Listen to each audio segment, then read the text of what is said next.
Bismillah ar-Rahman ar-Rahim. Welcome back. It is our final interview for the morning. It's 9:57 a.m. News and views on Salam Media, and the power outage story just carries on in different wards throughout the country. We're going to be talking about one of those situations with Shakeel Bhaktawer, member in the Councillor's Office of Ward 61, to give us an update of what exactly is happening in the city of Tshwane. Assalamu alaikum, Shakeel. Welcome to the program. Wa alaikum salam. Jazakallah for having me on. So, the power situation in your part of the world is just ongoing. There doesn't seem to be any end in sight, does there? No, unfortunately, as long as there's load shedding, we're going to be continuously having these problems. And currently, it's just got worse now because the region that we're in Region 4, the employees from the city of Tshwane have embarked on a full-blown strike, meaning that they're preventing any services from coming to any of the areas. What is the issue apart from obviously the rolling blackouts by Eskom because they don't have the capacity due to all of the stories we've heard up to now? I don't even need to go into that. But it seems that Ward 61 is impacted by further issues. What are they? But currently, I think one of the main problems affecting us is the infrastructure itself. The current situation with the electricity infrastructure is that the ward is grown. It's growing every day. There's more developments taking place. We've also got the informal settlement that is next to us, where there's a lot of illegal connections taking place. So all of this puts a lot of strain on our current infrastructure. Another issue is the historical inheritance of a situation where we have cables that should have been replaced from 2014, 2015, which haven't been replaced. So it's putting strain because all that is happening, every time there's a power outage, there's a diversion. The electricity supply has been diverted to other areas. So for example, we have an area in Ward 61, which is Claudius, which is supposed to have received its power separately, but is now it's drawing its power from parts of Laudium. So when there's an outage, and when it affects certain parts of Claudius, certain parts of Laudium go off as well. So it's got to do with the failing infrastructure at the moment. There are a whole lot of, there's been such a rapid development in the Midrand area going straight through into Tshwane and beyond.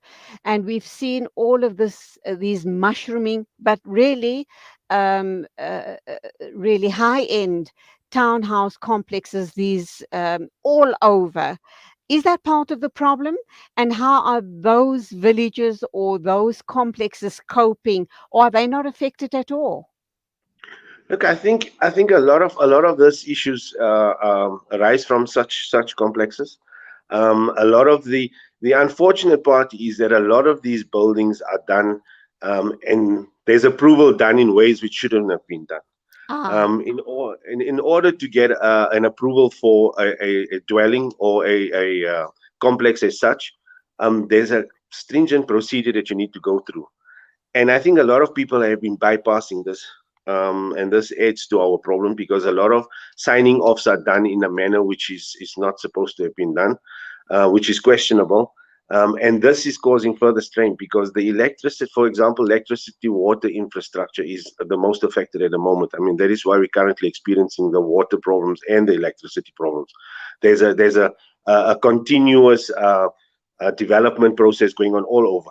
But we don't see any development on that specific infrastructure, on the water piping and the electricity. So it's literally like there's an interference on an ongoing infrastructure, which is currently embarking on a strain on all of these services, which I don't think any of the metropolitans are ready to solve this problem at the moment. I think the only way to resolve this is to put a stop to a lot of these developments until there is proof that there is going to be sufficient capacity to maintain them. Because they're obviously feeding off your capacity, which is leaving Laudium and the surrounding areas in the dark, literally and figuratively speaking. How are you guys going to move forward? Because this has been an ongoing saga. I remember speaking with Councillor Naeem Patel a couple of times over the past few months.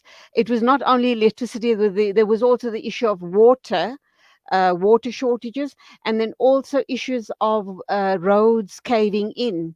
How are you guys moving forward? Because speaking with Naeem Patel and yourself, you guys seem to be here for the people. You're wanting to serve the people. You want to uplift your communities, but your hands seem to be tied.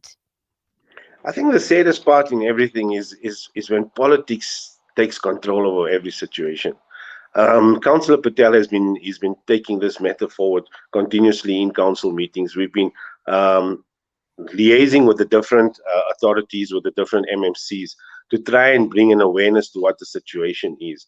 Um, the feedback and the solutions we get is not sufficient enough. It's a situation where there's a temporary solution which is only there to make you feel content for a while, but thereafter there seems to be a major problem which becomes a bigger and creates a bigger problem. And the challenges are great, and we feel at the moment the city is in a situation where it's in a financial crisis. It's in such a bad crisis that budgets are being cut, and our region specifically has been cut, I think, down by 40% from its normal Oh, budget. So it affects us in such a way that they start cutting down on all the relevant departments. Meaning, I'll give you an example that we had is the electricity department has been cut down to such a point that there is vacancies for up to, I think there's a 45% vacancy opening still left, which needs to be sure. filled, and this is for professional artisans. We don't have professional artisans. We have a lot of APIs currently working with the electricity team. That is why there's a longer delay in repairs. So the process goes from the top to the bottom. And I think from the city side, I think there's a failure in the sense of uh, putting priority on areas that have got a history regarding infrastructure development. And we've been sidelined for quite some time now. We've got a sewage problem, and this is just a health crisis. It's a ticking time bomb which is gonna explode in the face of the city, and then we sit with another problem. And it's just continuously every day there seems something new coming up, and nothing seems Shakeel, to be getting better. it is a huge problem, and it seems like the residents, the taxpayers, the ratepayers would come knocking at your door and Naeem Patel's door, Councillor Naeem Patel's door, because you are the go-to people. It must be very, very stressful for you guys, and because what do you say to the people? You don't have answers for them. Where to from here for you guys? How can you formulate something that's going to appease the people who are so frustrated with their infrastructure situation? And how do you make people in council, in government, accountable and make them start delivering the services? I think one of the most important things now at the moment is the strength of the residents associations and the ratepayers associations that are currently taking precedent all over. We currently sitting with a Ward 61 Residents Association, which have come forward to us with a lot of complaints. And the only way to get the city to realize and to understand is, it's like the Residents Association chairperson has put it forward to us, is that the city needs to be petitioned for a lot of things. The city needs to be taken to task.